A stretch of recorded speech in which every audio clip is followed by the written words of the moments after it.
Congratulations, Liverpool, on winning the Premier League title. You are now 11 points clear of Arsenal after beating Man City. I thought surely Pep Guardiola would cook something up. The genius that he is, one of the greatest managers, apparently, that everyone's saying.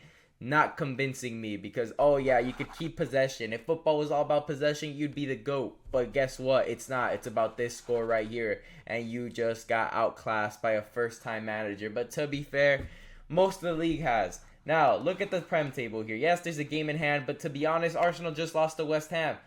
They just lost to West Ham. So honestly, anybody could get 3 points on Arsenal because they got a front three of Raheem Sterling, a 17-year-old, Trossard, or if they want to switch it up, take out Sterling and put in a center defensive midfield at striker, which is Mikel Merino, who did do it against Leicester, but then against West Ham, he got absolutely humbled. You know, the whole Arteta's a master for doing that, absolutely got shot down to the ground against West Ham. But Arsenal, let's say they do win that match, they will be 8 points behind Liverpool. And to be honest, if Liverpool's not dominating, but getting a convincing win against Man City 2-0, they could basically do that to every other squad here, because even on Man City's worst day, they are better than like a majority of the teams in the Premier League. But who is to blame for Arsenal's shortcomings? I believe it's the January transfer window and poor management, because there's no way Arteta, the Cronkies, whoever you want to point the finger at,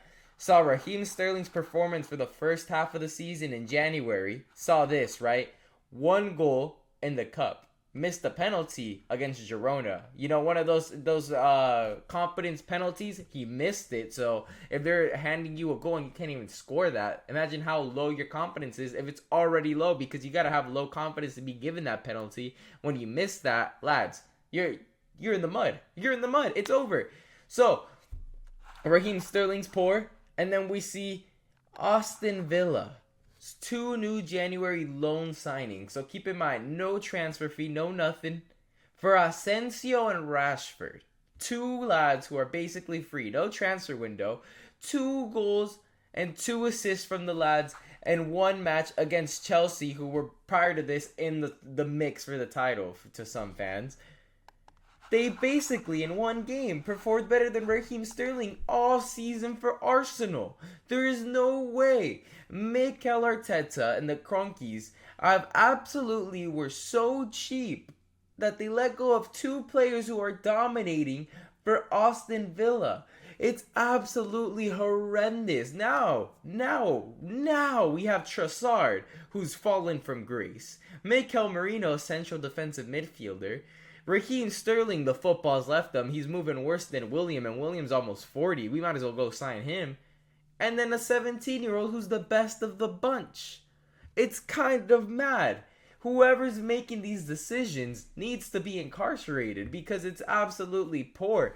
Honestly, at this point, Raheem Sterling should have been, sent back to Chelsea, pay whatever fee, get him out of the club, and bring back Fabio Vieira, because Fabio Vieira at Arsenal has been a bust. I won't lie. He's been not worth the 44 million that they paid for him. But he brings 10 times more of a danger than Raheem Sterling has ever done. It's a fact. You might as well bring back Fabio Vieira, or you should have got one of these 2 lads who are absolutely dominating for Aston Villa, and they're not even transfers. They're not even permanent deals. Lads, they threw the league away. Arsenal are about to do a 3-peat of second places. 3-peat of second places. They are the Buffalo Bills of the NFL. They just the best runner-ups ever. They're the best losers. And I'm tired of every season getting my hopes high and then getting shot down because of lack of management, lack of funds, lack of transfers. Can Mikel Arteta get past the whole Pep Guardiola phase, where Pep Guardiola wanted the Champions League, and the way he got the Champions League was signing a striker? Now, we've done it your way for the past 3 years with no proper striker. Go out there and get a proper striker. We're seeing Isak score weekly. Go get him. Go get something, because this is not a good look, because we've got the service that we're supposed to give to is essential defensive midfielder, and I've never seen anyone else be in a title race and win it without a striker And not only not a striker, not even putting a winger at striker, you're putting a central defensive midfielder to play striker. That's that's not even possible in FIFA. Like it's not even possible in the video games in fantasy world. I don't understand who thought this would be a great idea. It works at times as a super sub, like it did against Leicester, like it's done with Fellaini, but it does not work consistently in a title race throughout the whole season where he's playing all 90 minutes. I'm sorry to tell you. I'm sorry to tell you. That's not going to work all the time. When Fellaini was at his peak doing that, Man United was not winning titles, off Fellaini. They were just in getting 3 points, sometimes. It was last minutes. It was a super sub type thing. When you're just dumping the ball in the box, not when you're 0-0 minute 2. It's a different thing. It's different. There's no threat when your central defensive midfielder is playing striker and he's dropping all the way back and you've got no attack. Most of the time, we had Trossard or Ethan coming up, dribbling, and then they'd be like, oh, there's no point of attack. There's nobody checking in because Mikel Merino was over there with Declan Rice, our number 8. Come on. But anyways, make sure to leave a like and subscribe for more videos. Leave a comment down below. Do you think the title race is over? And do you think Arsenal fumbled it by not looking at Asensio and Rashford? But anyways, thank you guys for watching.